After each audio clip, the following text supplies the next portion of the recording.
Então eles prenderam ele e furaram seus olhos, colocando ele para girar um moinho na prisão. Sejam bem-vindos ao nosso canal.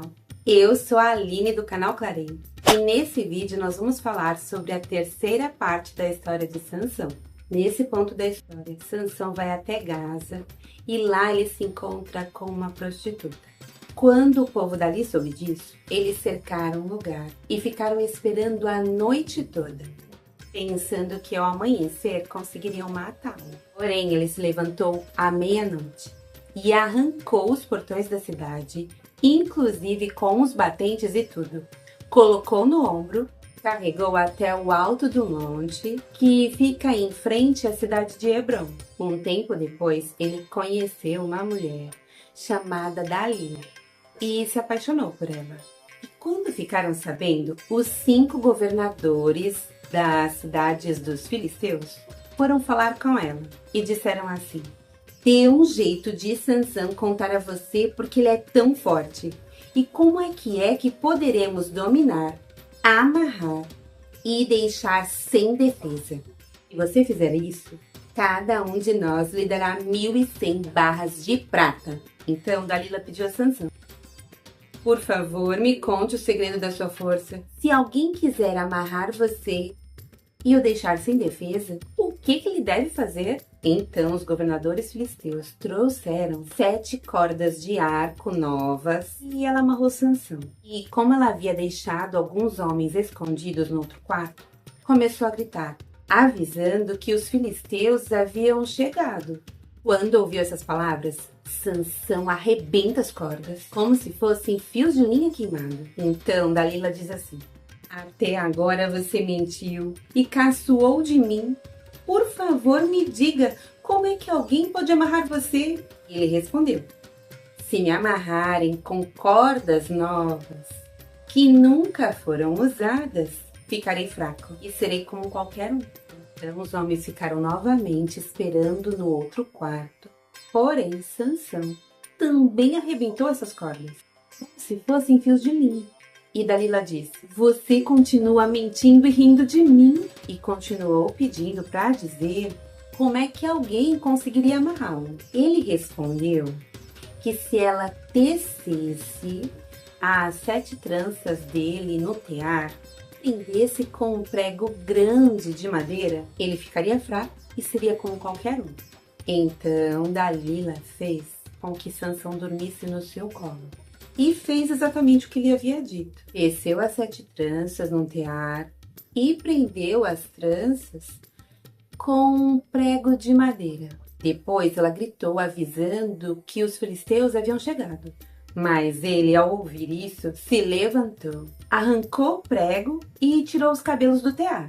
Então ela disse assim: por que ele se diz que me ama se não é verdade? Você me fez de boba 3 vezes.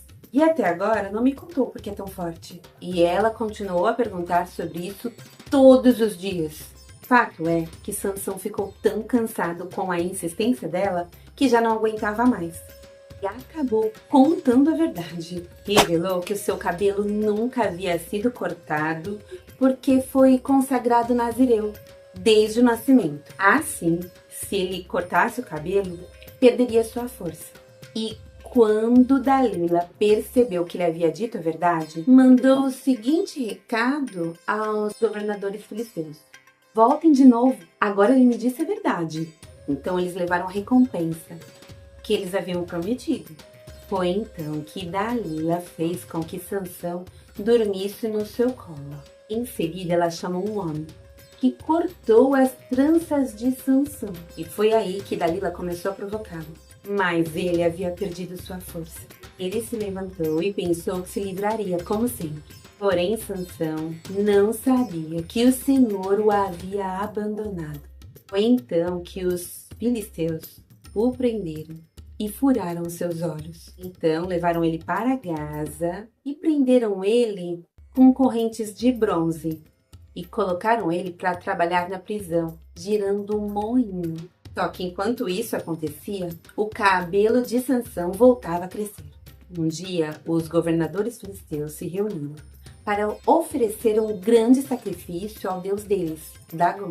Esse Dagon era o deus dos cereais e da fertilidade. E no meio dessa festa, eles cantavam que Dagon havia entregue o inimigo Sansão na mão deles. Eles disseram para trazer Sansão, para divertir aquelas pessoas. Então eles começaram a se divertir às custas dele. Depois eles colocaram entre as colunas do templo. E o templo nessa ocasião estava cheio de homens e mulheres. E os governadores filisteus também estavam lá. E havia no terraço mais ou menos 3.000 homens e mulheres observando Sansão. Então, nesse momento, Sansão pede para o rapaz que está guiando ele pela mão que o deixasse tocar nas colunas que sustentavam o templo, para que ele pudesse se encostar nelas. E é nesse momento que Sansão ora ao Senhor, dizendo assim, o que podemos ler em Juízes 16, 28.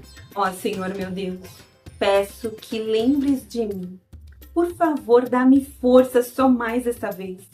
Deixa que eu, de uma só vez, me vingue dos filisteus por terem furado os meus olhos. Então ele agarrou as duas colunas do meio, com a mão direita numa coluna e com a esquerda na outra. Ele jogou todo o peso contra elas e gritou: "E eu morra com os filisteus." Em seguida, ele deu um empurrão com toda a força e o templo caiu sobre os governadores e todas aquelas pessoas. E assim Sansão matou mais gente durante a sua morte do que durante toda a sua vida. Depois, a família de Sansão foi buscar o corpo dele e eles o sepultaram no túmulo de Manoá, seu pai. E Sansão foi juiz de Israel durante 20 anos. E olha o que é escrito sobre Sansão em Hebreus 11:32, no texto conhecido como a Galeria da Fé. O que mais posso dizer? O tempo é pouco para falar de Gideão, de Baraque, de Sansão, de Jefté, de Davi, de Samuel e dos profetas. Pela fé, eles lutaram contra nações inteiras e venceram. Fizeram o que era correto e receberam o que Deus lhes havia prometido. Fecharam a boca de leões, apagaram incêndios terríveis e escaparam de serem mortos à espada. Eram fracos, mas se tornaram fortes. Foram poderosos na guerra e venceram exércitos estrangeiros. Sendo assim, apesar de tudo, Sansão ainda é um exemplo de fé. Bom, pessoal, espero muito que vocês tenham gostado desse vídeo. Não esqueçam de dar o like, se inscrever no canal, compartilhar e comentar também.